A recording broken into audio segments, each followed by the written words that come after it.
Gatíssimas e gatíssimos, eu estou aqui transmitindo ao vivo, tanto no meu perfil no Instagram, quanto aqui no grupo fechado no Facebook, Entre no Seu Poder. Então eu vou ficar dando uma oscilada, olho para cá, olho para lá, mas a gente faz dar tudo certo e acontecer. Tudo bem, Jaque, Sônia, Tátia, Carmen? Não estou conseguindo ver quem que está aqui nesse grupo, vou dar uma atualizada na página. E a gente já vai começar a nossa live a respeito de como se libertar da prisão psicológica com a sua mãe ou seu pai. Vocês vão ver que tem bastante informação hoje, tá? Então, inclusive, gente, eu recomendo que se vocês estão nessa situação de querer se libertar da prisão psicológica com a sua mãe ou seu pai, aquele poder que eles têm dentro da sua mente, não é? E parece que você não consegue se dar permissão de fazer as coisas que no fundo você gostaria de fazer. Como ser livre disso? Hoje eu vou falar muitos passos e talvez seja interessante pegar uma caneta, um papel, porque vai ter muita informação.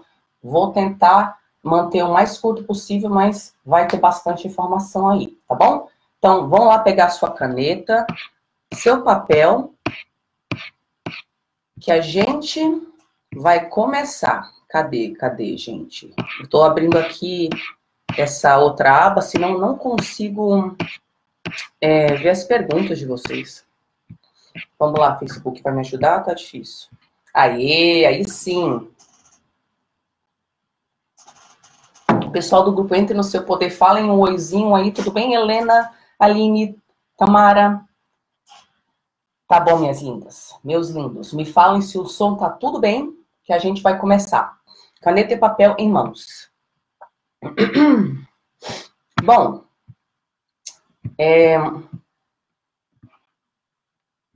eu costumo normalmente abordar esse assunto falando a respeito de técnicas para você conseguir administrar o seu mundo interior, suas dores, seus momentos de falta de fé, de confusão, de culpa tremenda.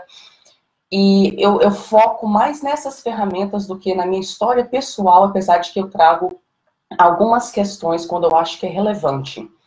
E hoje eu decidi que eu ia abordar esse assunto usando mais a história, porque eu quero conseguir tocar você que está nesses momentos iniciais do seu processo de libertação, onde eu estava, e contando essa história, alinhando com o seu momento, talvez as ferramentas possam ficar mais claras para você entender como encaixá-las dentro do contexto que você está agora.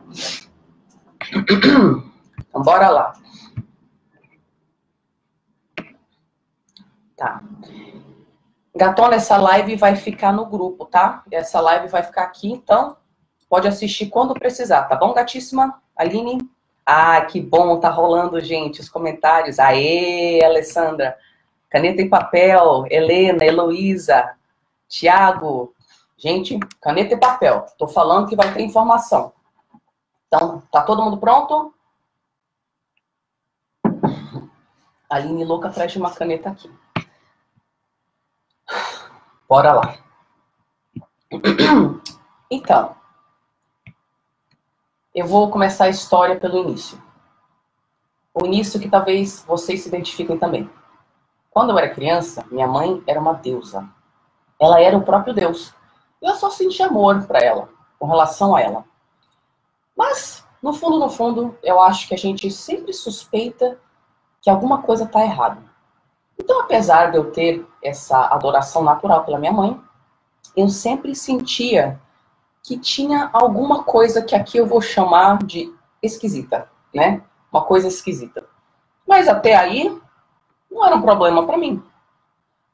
Quando eu digo que tinha uma coisa esquisita, o que eu quero descrever é que eu sentia e via muito naquele ambiente familiar instabilidade, medo e drama, né? Então, sempre estava acontecendo alguma coisa e parecia que as coisas que aconteciam desestruturavam toda a nossa família.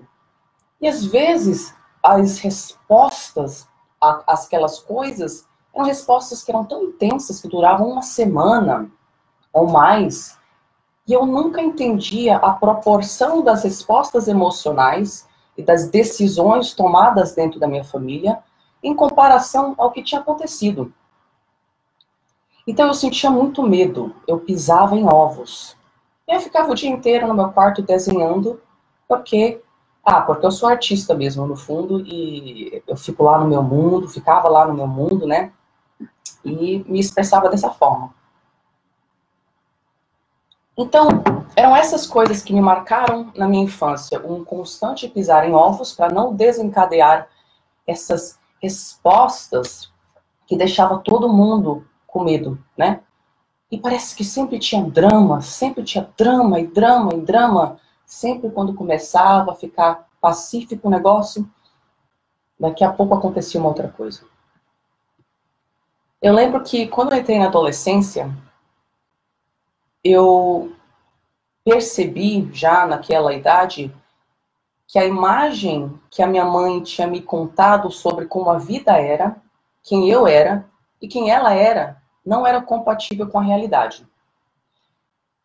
Eu percebia que não era possível que a nossa família fosse assim tão superior a todo mundo e que o mundo lá fora fosse tão inseguro e que não haveria ninguém lá fora para conseguir fazer parte da minha vida, porque nada fora a nossa família era seguro. Porque eu já tinha a sacada de que tem coisa errada aqui dentro. Tem coisa errada aqui dentro, eu pensei.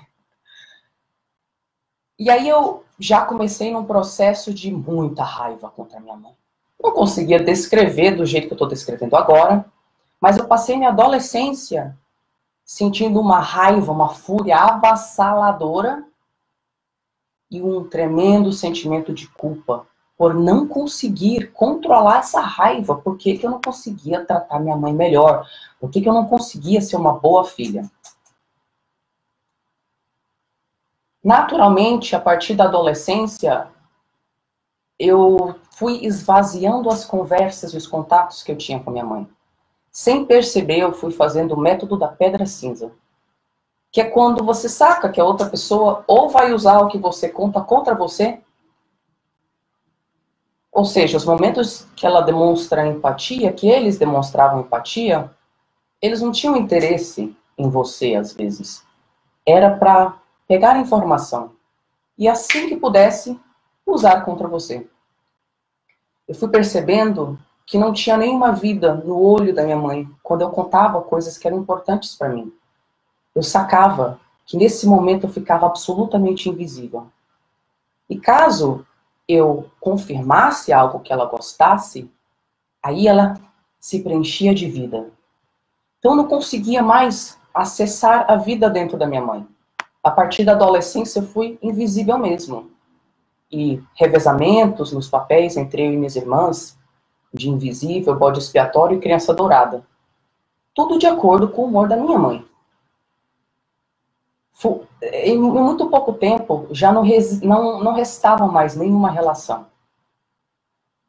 Não restava mais nenhuma real intimidade. Era uma casca, onde parecia que a minha única função era sempre concordar, sempre apoiar, dar meus recursos de tempo, energia, dinheiro, e sem eu esperar qualquer coisa de volta. Bom.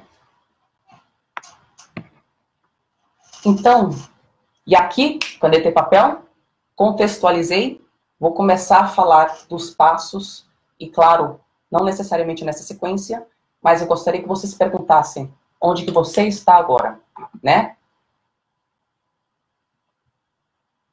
Então, sacando que lá não era um espaço legal para mim, eu não conseguia descrever porquê, mas só sentia que estava tudo errado lá dentro de casa. Passo 1. Eu estabeleci a minha necessidade do momento. E isso fez com que eu estabelecesse um foco para um período de anos para eu satisfazer aquele foco. Como assim?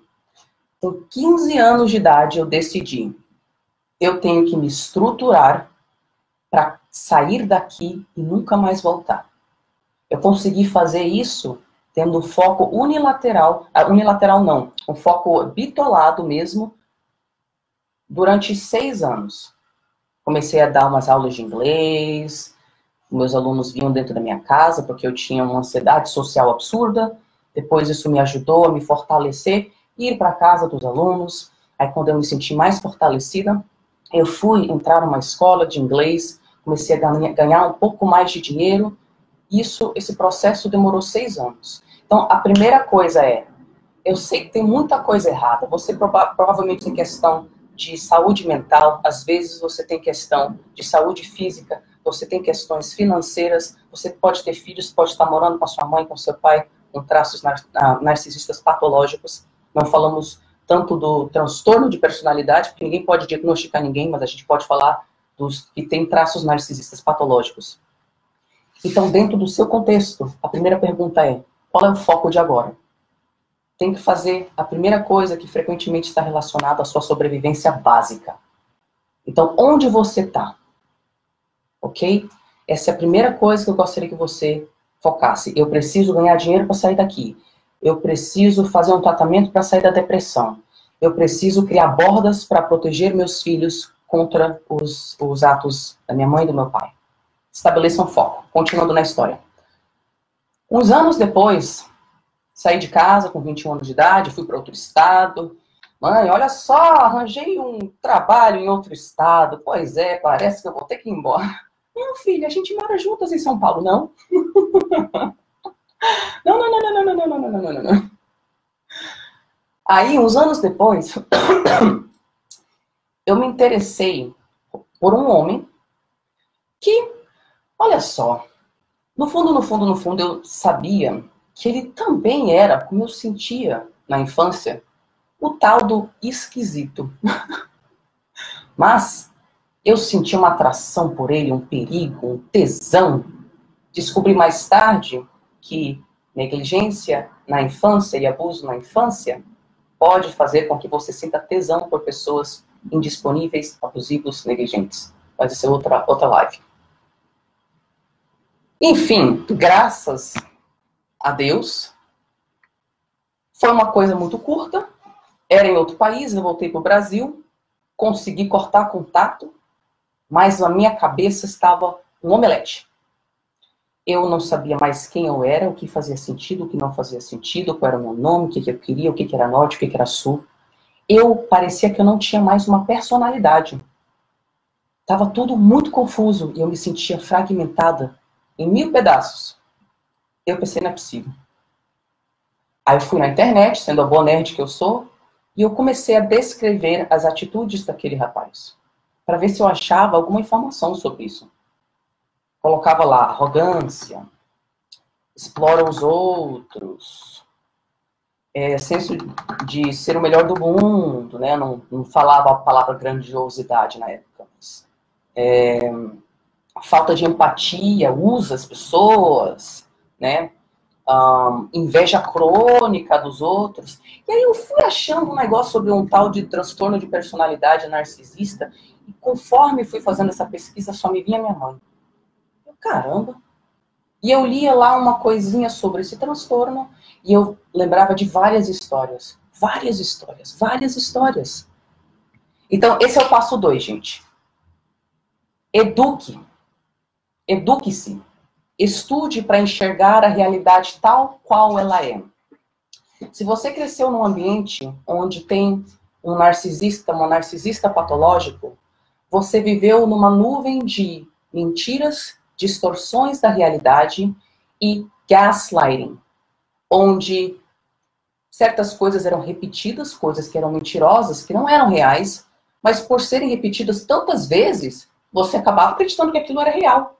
E assim, você assumia a personalidade que ela, ou ele, se for seu pai, falava que você tinha. Depois de ouvir aquilo tanto da pessoa mais importante da sua vida, você se torna aquilo, né?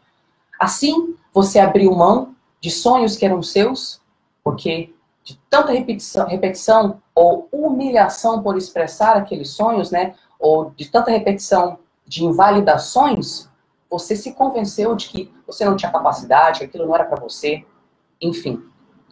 Quando você começa a estudar o narcisismo patológico, você entende que tem um negócio chamado abuso narcísico, que é uma série de tipos de abusos, ocultos ou abertos, que tem o objetivo de destruir a independência psicológica, emocional e o senso de eu do outro.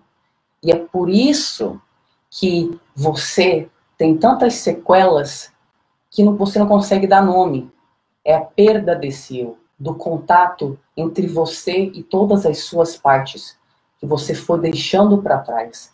Porque o abuso narcísico, o abuso narcisista, exige que você se deixe para trás para ser apenas um receptáculo das projeções da personalidade narcisista. Então, estude o narcisismo para desidentificar das coisas que faziam parte da sua percepção da realidade. Para você começar a sacar coisas assim.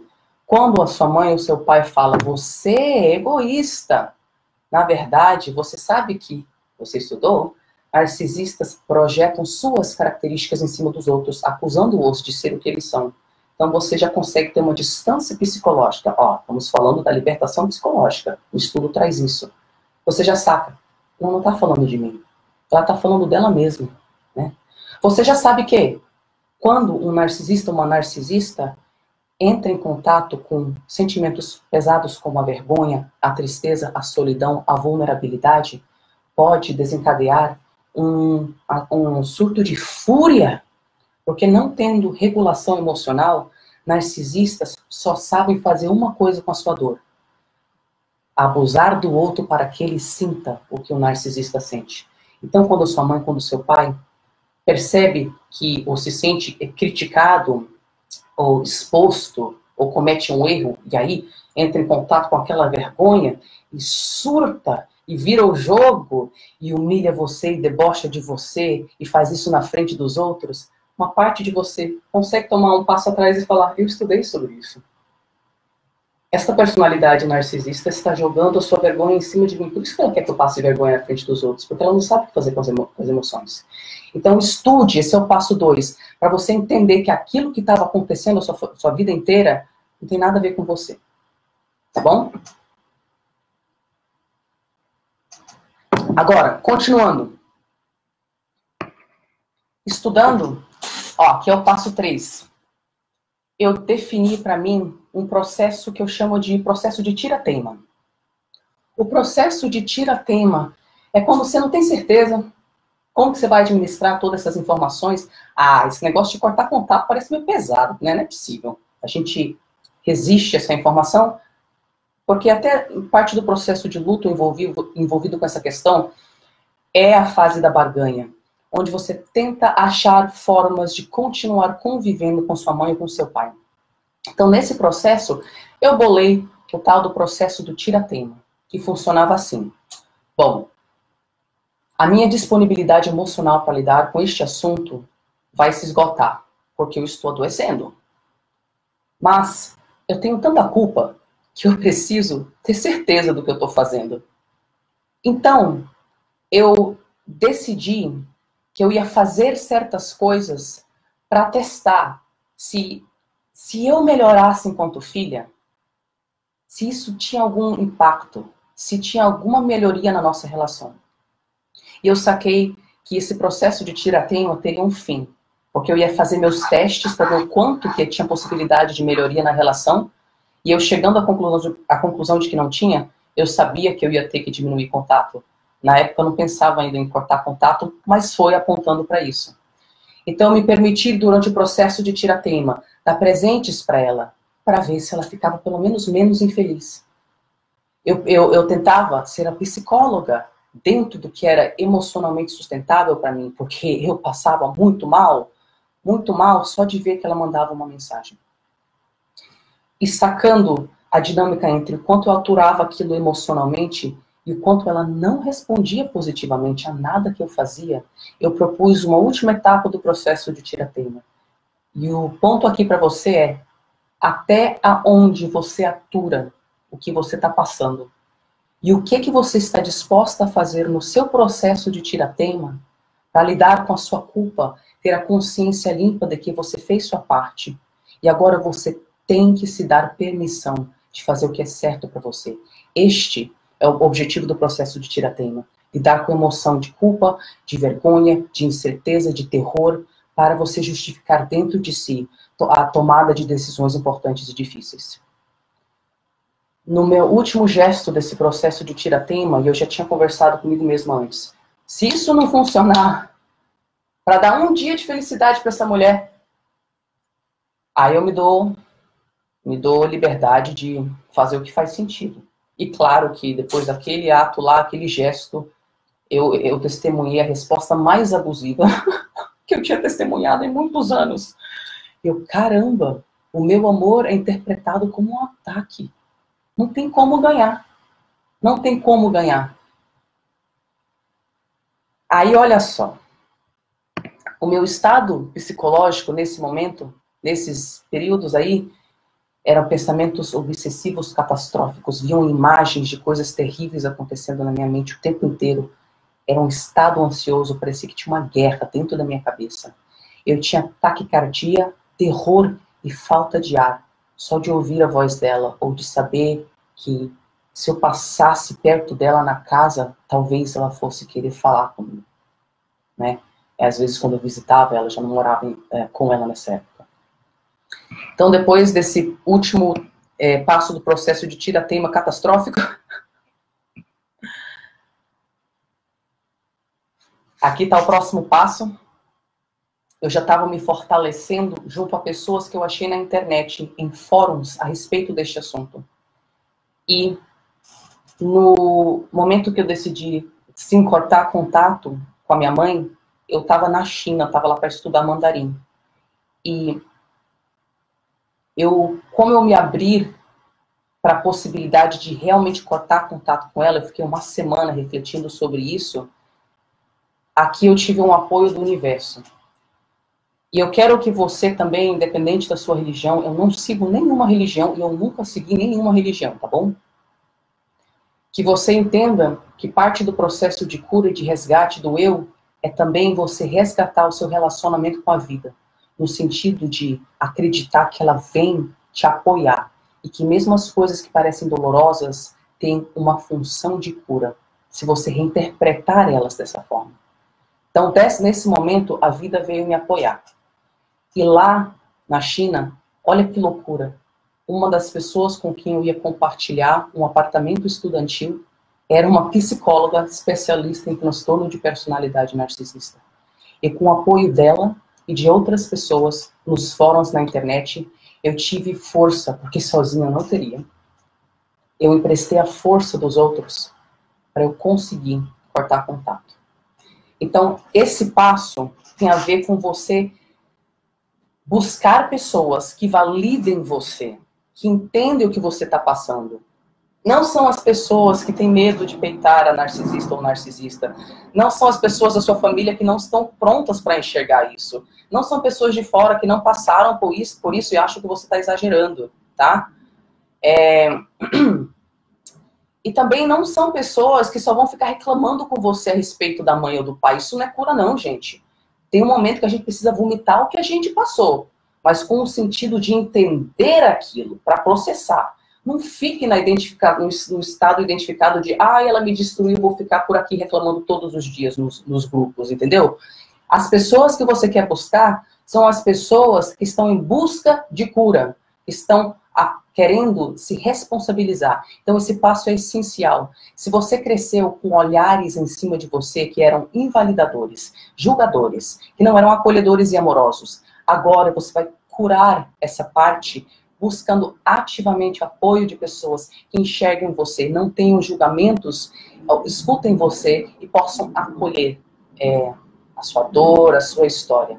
Então busquem este apoio, onde quer que você for buscar. Tem esse apoio em algum lugar na internet, na vida. Pessoas vão brotar na sua vida. Você vai ver. Se você pedir para a vida apoiar você, ela apoiará. Aqui é um outro passo, gente. Descobrindo, tendo feito seu processo aí de Tira-Teima, que aquilo é intolerável. E que você precisa, seja reduzir contato drasticamente, ativamente fazer o método da pedra cinza, onde você esvazia a relação de qualquer real informação, né? Você não conta nada sobre a sua vida.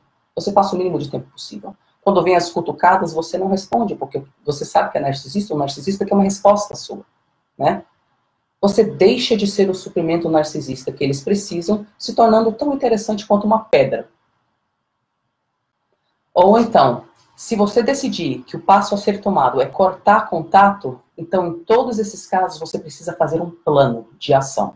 E aqui é um passo, gente, é um passo para vocês escreverem aí no seu papel.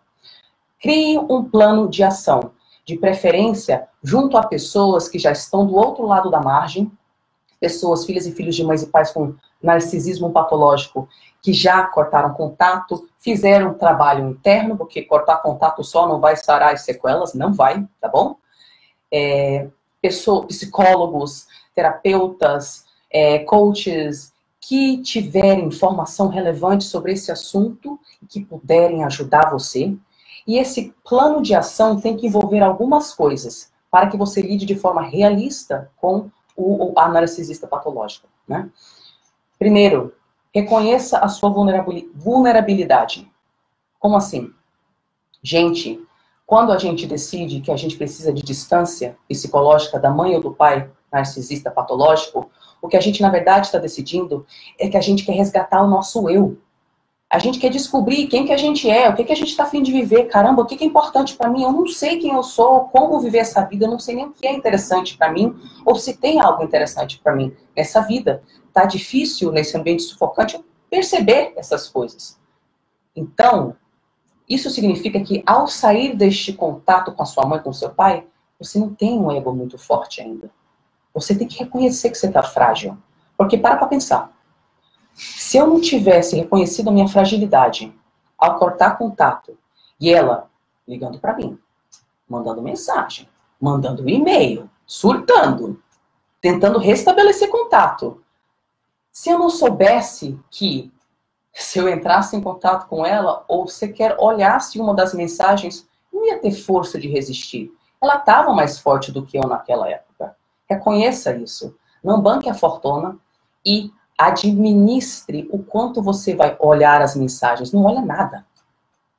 O narcisista, a narcisista, quer cutucar você para ver o quanto tem poder sobre você ainda.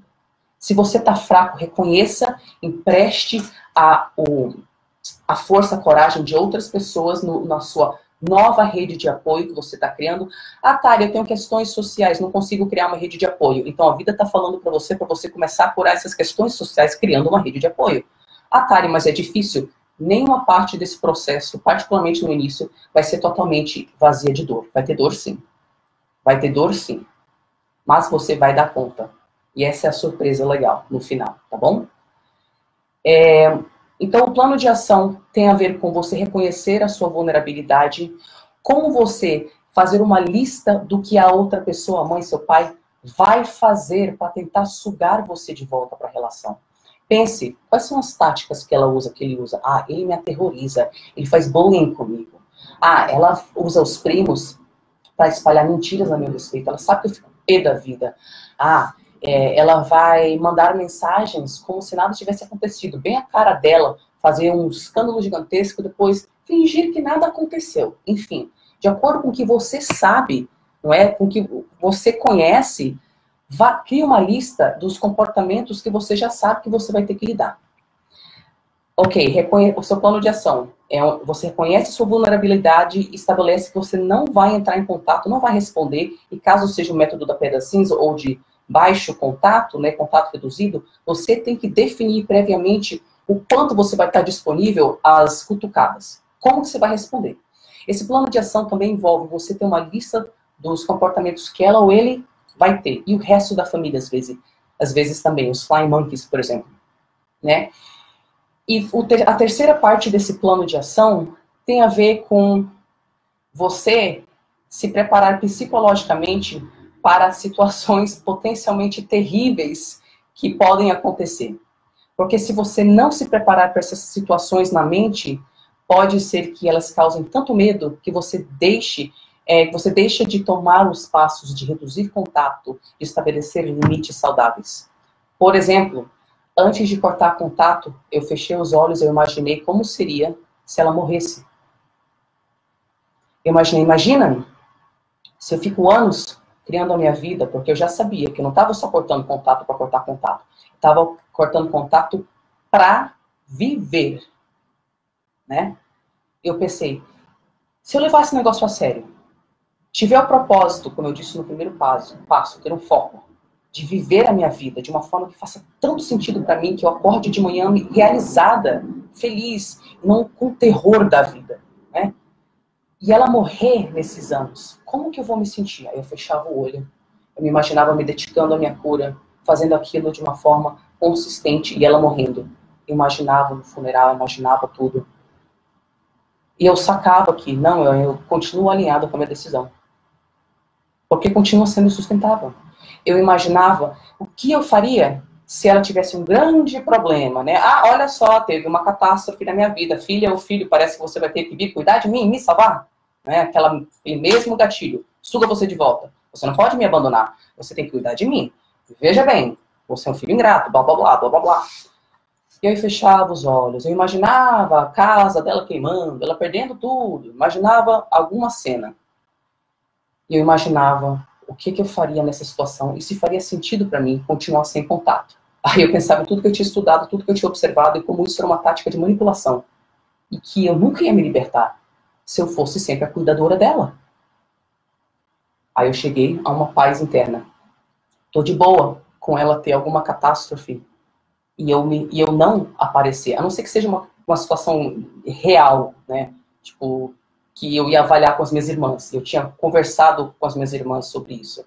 A gente ia ter uma frente unida perante todas as questões com a minha mãe. Então eu tive essa grande sorte, né? Eu imaginei ela indo onde eu morava, eu imaginei ela me processando da mesma forma, para criar uma calmaria interna com relação a esses assuntos. Então esse plano de ação envolve isso também, gente. Vocês já imaginarem as situações terríveis que podem estar fazendo vocês não tomar os passos que são importantes agora, para que você chegue num espaço de aceitação interna. Você fazer a lista lá dos comportamentos dela ou dele com os quais você terá que lidar e você reconhecer o seu nível de vulnerabilidade para estabelecer de antemão como vai ser o nível de contato que você tem quando ela ou ele entra em contato, tentando sugar você de volta. Tomar uma aguinha e a gente vai para o próximo passo. Agora, esse passo aqui é essencial, tá bom? Escrevam aí. A única forma que eu consegui também tomar esses grandes passos, além do apoio que eu tinha de outras pessoas, da informação, do plano de ação, é porque eu saquei que tudo que eu entendia sobre a vida, nada do meu conhecimento até aquele momento era adequado para me preparar para essa etapa. E eu entendi que eu estava adentrando num mundo totalmente desconhecido. Como é que é um mundo sem uma mãe assim? Como é que é um mundo sem uma mãe? Eu pensei, caramba, como que eu vou encarar esse treco? E aí eu descobri que eu tinha uma ferramenta para encarar esse treco. Que até aquele momento eu meio que ignorava. Mais ou menos. Mas essa ferramenta se chamava intuição. Eu descobri que dentro de mim tinha um saber. E que quando eu me conectava com o que eu queria, simplesmente me perguntando o que eu quero. E quando eu acalmava a minha mente, ficava em silêncio, esse saber vibrava dentro de mim e me preenchia de certezas que eu não tinha como ter, porque eu não tinha provas, né? Não tinha certezas, mas eu tinha esse saber. Então esse saber me acompanhou no momento que eu decidi cortar contato. E eu tomei uma decisão. E isso, gente, é a libertação psicológica, além de todas essas coisas que eu estou falando. A decisão de fazer o que a minha intuição, o meu saber interno pedisse, custe o que custasse. Porque a única coisa, a única entidade, pessoa que me dava um pouco de calma era o meu saber. Não tinha ninguém mais que me dava aquele nível de calma. Por que isso aqui é o processo da libertação psicológica? Porque se o abuso narcísico visa romper a relação entre você e você mesmo, você e o seu interior, quando você decide, quer saber, tô nem aí, eu vou confiar no que tem aqui dentro. Ha! Pronto. Pronto. Você restabeleceu aquilo que o abuso narcísico procurou durante tanto tempo romper. Simplificando, gente. Simplificando. Quanto mais você...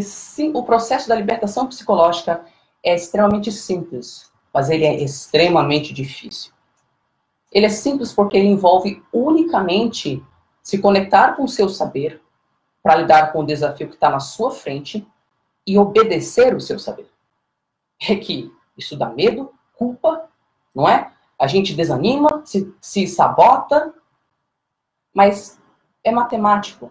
Toda vez que você se conectar com esse saber e obedecer esse saber, você enfraquece o poder que a sua mãe ou seu pai narcisista patológicos têm sobre você e você fortalece a sua conexão com o seu poder interno.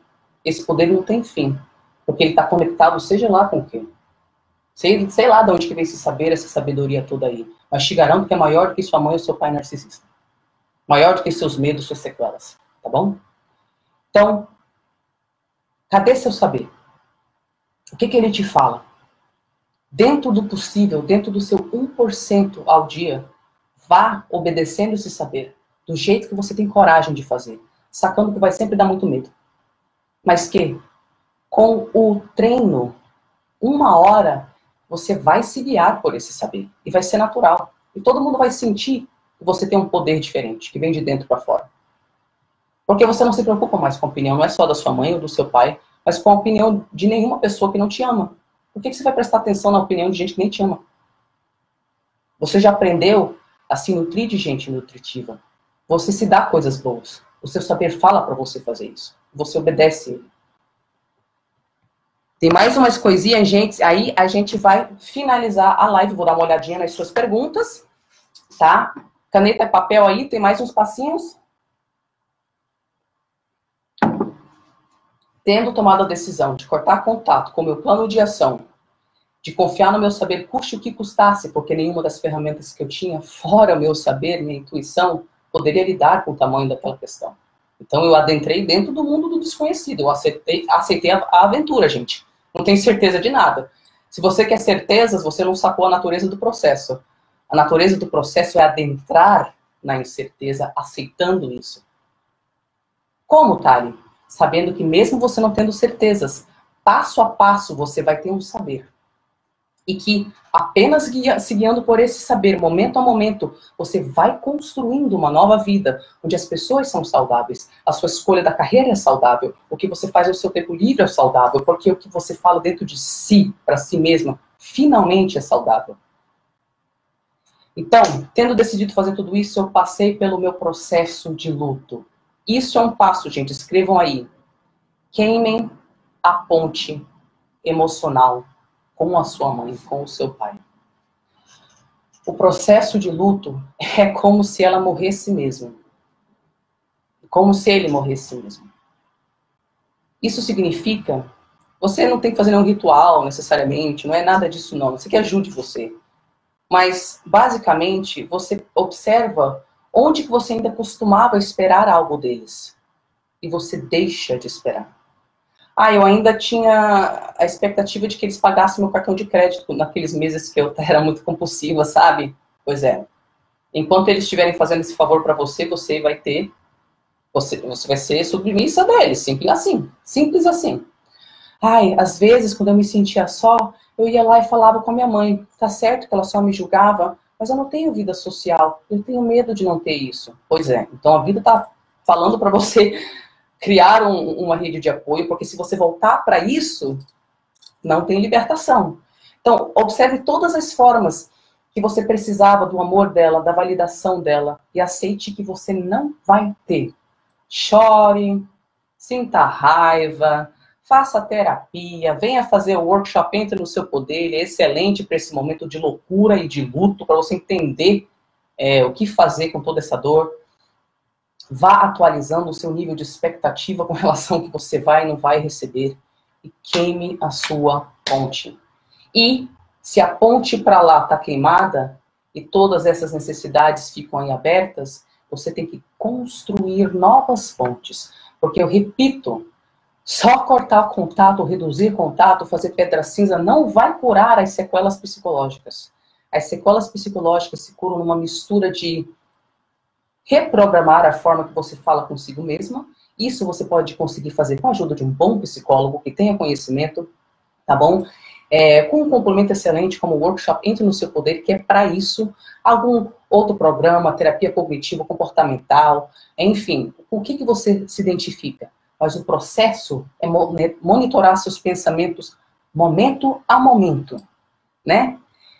E nesse processo aí de luto, de abrir mão, inclusive, das expectativas que você tinha para o futuro. Ai, um dia eu vou ser validada, um dia eu vou ter uma profissão incrível, eu vou ganhar a aprovação, né?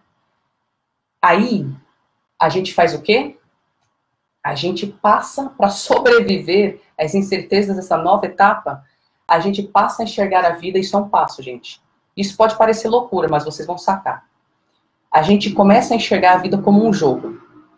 Um jogo que tem etapas definidas, e para passar para a próxima etapa, você tem que matar o dragão daquela etapa. Em outras palavras, eu digo que a vida cada pessoa vive o seu currículo personalizado de cura. Eu não falei que a gente tem que reparar a nossa relação com a vida e que o que a vida traz, mesmo que traga dor, é para o nosso bem? Isso é outra forma de dizer. Você, em vez de ficar, ah, meu Deus, minha vida está destruída, minha mãe fez isso, meu pai fez isso. Eu sei que a gente se sente assim durante muito tempo. Você começa a se treinar a enxergar todo o desafio que aparece para você como algo que você tem que encarar para desenvolver uma habilidade que está faltando para você ser a pessoa que tem distância psicológica com relação aos seus pais. E se você encarar aquele desafio do momento e não fugir e se perguntar qual é a lição que tem aqui. Por exemplo, nesse período que eu cortei contato com minha mãe, eu tinha muitas amizades tóxicas, pessoas que roubavam dinheiro de mim, mentiam pra mim, mentiam sobre mim. E eu ficava, ó céus, por que todos abusam de mim? Eu estava me recusando a interpretar aquele desafio repetitivo como algo que eu devesse aprender a lidar melhor e que fazia parte do meu currículo personalizado de cura. Quando eu vi o desafio e consegui extrair dele a lição, que era, otário, fala uns nãos aí, né, meu? Vai criar essas tais de bordas aí.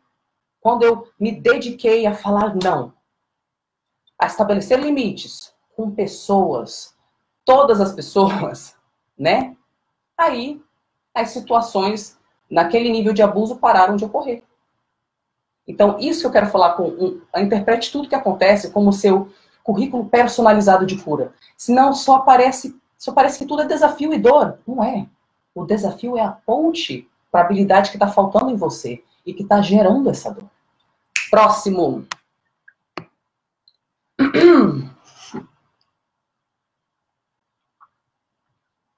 Ok. Ouse criar uma vida baseada em se dar prazer. Escuta só aqui. Parece que eu estou falando uma coisa que não tem nada a ver. Mas é assim. Desejo, né? É algo que nos faz sentir vivo e que serve de combustível para encararmos situações que parecem insuportáveis, intransponíveis, insuperáveis. Em outras palavras, se você tem um desejo meio morno de fazer algo, aí vem um desafio, você desiste. Mas se você tem um desejo que arde, e aquilo te preenche de um negócio muito bom, vem um desafio, vem 2, vem 3, vem 4, vem 5, vem 6, em vez de enfraquecer o seu comprometimento, você, diante de todo desafio, pensa, caramba, tá valendo a pena isso aqui? Aí você saca, por esse desejo vai. E você encara a longo prazo. E é por isso que você consegue o que você quer. Gente, no início, às vezes, a gente tem que focar só em sobreviver, só em curar a depressão, em sair de casa, enfim, coisas básicas. Mas no momento aí, a vida vai começar a falar para você, beleza, mas não é só para sobreviver, minha filha, vamos viver? Cadê seus desejos? E aí você tem que se dar permissão de ter desejos. Sim, os mesmos desejos que faziam sua mãe sentir inveja de você, faziam seu pai querer podar suas asinhas, agora não é mais perigoso porque se criou uma certa distância psicológica e reduziu o contato. Agora eu quero ver você criar uma vida em torno daquilo que lhe foi negado a vida inteira. Porque enquanto você não escolher a profissão, o parceiro, as amizades, as atitudes que fazem você sentir, caramba, isso, é isso, é isso, você vai continuar aceitando menos do que você no fundo quer. Porque ela ou ele falou para você que você não podia ter. Então você se dá permissão de criar uma vida que reflita e gere os seus prazeres, que satisfaça os seus desejos, você estar conectada com o seu eu real. Por que, Tari? Porque funciona assim. Cada pessoa é diferente. Cada pessoa não tem um DNA diferente, temos um DNA espiritual diferente também. Aquilo que me preenche de desejo é diferente do que preenche você de desejo. Então, ao observar que, quando eu estudo o ciclo reprodutivo das baratas, por exemplo, meu desejo não é lá muito empolgante, né? Mas quando eu penso em, ai gente, depois dessa live, sabe o que eu vou fazer? Eu vou colocar meu salto, eu vou subir para o meu estúdio de pole dance, eu vou dançar que nem uma doida, e eu fico toda empolgada, é porque essa empolgação, esse desejo, esse prazer faz parte do que está alinhado com a minha essência. O desejo, o prazer, mostra o que é seu, o que está alinhado com a sua essência. Então você tem que escolher aquilo. Ai, Karen, mas parece impossível. Eu sei, mas sempre parece impossível no início. Então você tem que desenvolver uma voz na sua mente, que é a sua coach interna, que é a sua psicanalista interna, para que ela não deixe você desistir. A gente aprende ferramentas para fazer isso no workshop Entre no Seu Poder. Porque o segredo está em como você administra essas vozes que dizem, ai, mas será que eu posso? Se eu fizer isso, minha mãe realmente nunca vai me amar. Minha mãe falou para eu não brilhar. Minha mãe falou que eu não podia me casar porque eu estaria abandonando ela. Tá, mas o que você quer? Né? Quando vem essa outra voz, você fortalece essa voz saudável, você consegue se coachear através dos momentos difíceis e chegar onde você quer.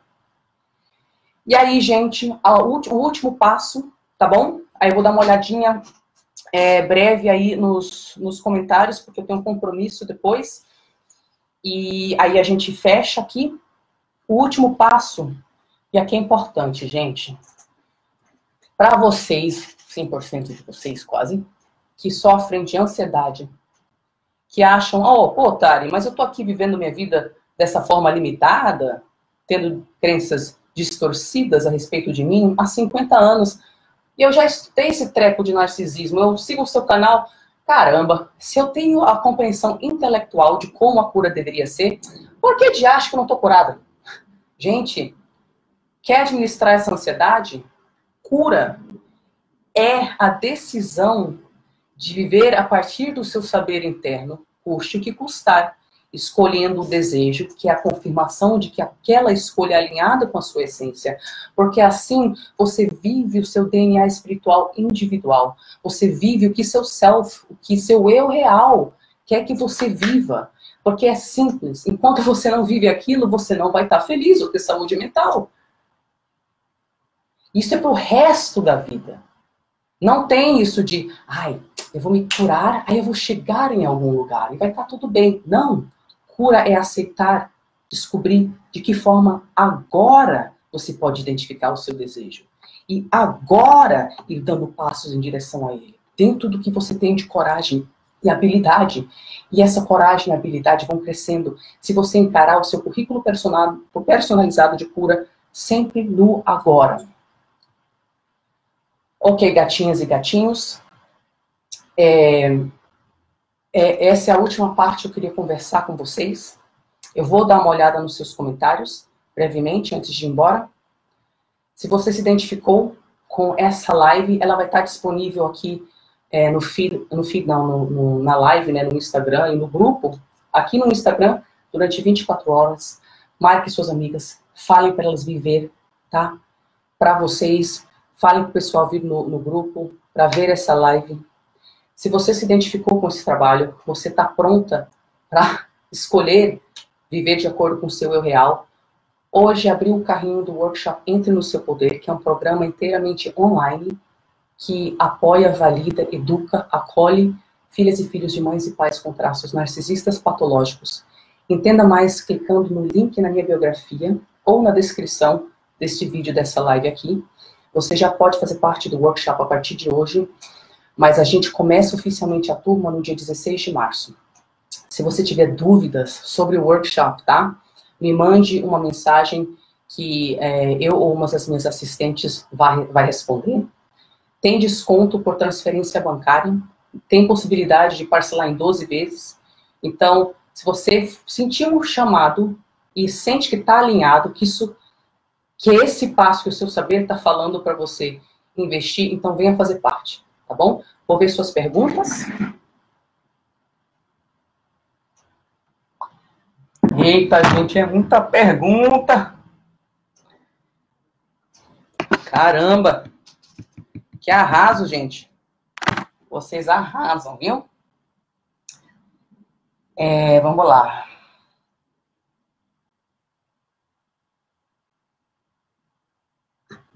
Eu não estou achando perguntas, mas confirmações. Cortar contato para viver, foi isso que fiz. Mãe narcisista não ama ninguém, nem a eles mesmos. Pedra cinza funciona comigo, ela surta ainda... Não funciona comigo, ela surta ainda mais. Pois é. Exatamente, mulher. Então veja suas opções e prepare-se para isso. Não consigo me desprender deles, moro com eles ainda. Tenho que ter muita paciência, tenha muita paciência. Tenha muita paciência consigo mesma. Se você não for amorosa consigo nos seus momentos de vulnerabilidade, de se sentir fraca, então você não é diferente da sua mãe, do jeito que ela trata você, do jeito que seu pai trata você. Faça a diferença dentro de você. Gente, estou quase beijando a câmera aqui, mas você também, entendeu? Faça a diferença dentro de você. Deixa eu ver mais umas perguntinhas aqui. Vocês são ótimos. Nossa, gente, teve tanta gente aqui conectado. Estou impressionada. Vamos lá. Tem níveis de narcisistas, umas piores que outras nem tão ruins? Sim, senhora. O narcisismo acontece no espectro, digamos que é de 1 a 10, ele vira patológico a partir do 7. O 7 ainda é uma pessoa que tem a possibilidade de sentir empatia, de melhorar, apesar de já ter comportamentos ruins e tóxicos, tá bom? Mas tem possibilidade. A partir do 8, 9, nem tanto. 10, fuja, que é psicopata. Mais umas perguntinhas aqui, depois eu vou ver algumas perguntinhas aqui, tá, meus lindinhos? Minhas lindeusas. Meus lindeuses. Eu crio umas palavras, é ótimo. Tá, acho que é isso. Tinha muitos comentários, mas eu não vi pergunta. Olha, depois que descobri o narcisismo, quando ouço as frases, fico o triplo mais irritada. É claro, antes você não tinha consciência, agora você tem, né? A sua tolerância não rola.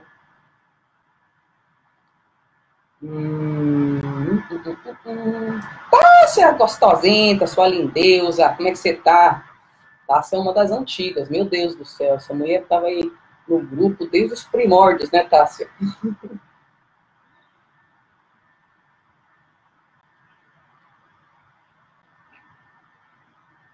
Dário, eu nem me importo com o que minha mãe pensa de mim, mas o problema é não acreditar que conseguirei me sentir melhor, que vou realmente ter uma vida plena, significativa. Sabe, às vezes, a gente tem essa sensação de perda de eu e perda de vida tão grande, e às vezes é um bom momento de a gente aprender a maternar a nossa criança interna, né? Porque tem que ter uma voz lá dentro que é que nem aquela mãe amorosa que sempre acredita no filho, sabe? E quando o filho está se sentindo desesperançoso, vem aquela voz paciente, fala, eu sei que você se sente assim. Eu sei. Não é à toa que você se sente assim. Mas tudo se faz passo a passo. Ó, é possível alguém se recuperar disso? É? Então, se é possível para outra pessoa, é possível para você. Ponto final. O início para todo mundo parece possível. Não aceite não. Muita paciência, passo a passo. Eu juro que com o tempo melhora. A gente tem que desenvolver essa voz dentro da gente, porque senão... Tari maravilhosa, você arrasa muito. E aí, Betânia? Uma outra surtada de gato, gente. cada vez mais grata pelo seu trabalho, mais orgulho por acompanhar o seu crescimento e a sua voz sendo cada vez mais ouvida. É isso, gatona. Você também está aí faz tempo, né, nesse processo, nesse trabalho. Eu agradeço a todos vocês que me apoiam para que eu possa desenvolver como profissional, que é através da interação com vocês. Tá bom? Mais umas perguntinhas e aí vou embora, tá bom?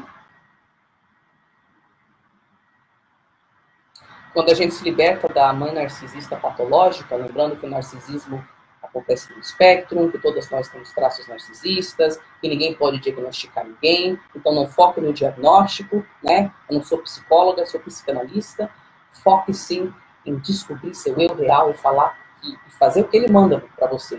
Melhor psicólogo que existe. Mas se você também se identificar com um bom psicólogo, pelo amor de Deus, faça terapia. Vitória! E aí, mulher? A vida conectada com o meu espírito é outra. Ai, minha lindeza. Todos os dias, quando eu acordo, agradeço pela minha vida e peço a Deus iluminação para que os meus atos sejam guiados pelo meu ser. Gente, essa é uma pessoa que está trabalhando comigo faz um tempinho, na Sociedade do Eu Real, e assim, os seus relatos de crescimento, de estar conectada com o seu eu, são muito lindos para mim. É a coisa mais linda para mim, ver uma pessoa tendo a coragem de apostar naquilo que o saber interno dela fala, porque eu garanto que a solução é por aí. Meu trabalho, pelo menos, é esse. Mais umas duas coisinhas aqui e a gente vai embora, hein? E aí, Thaís? Te amo também, gatona. É muito amor.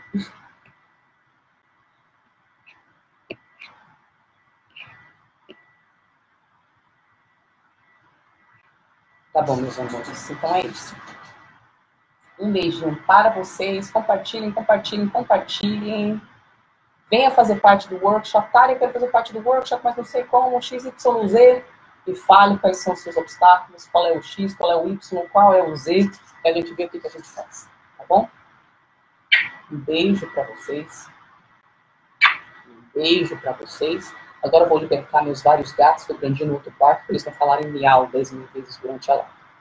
Até mais.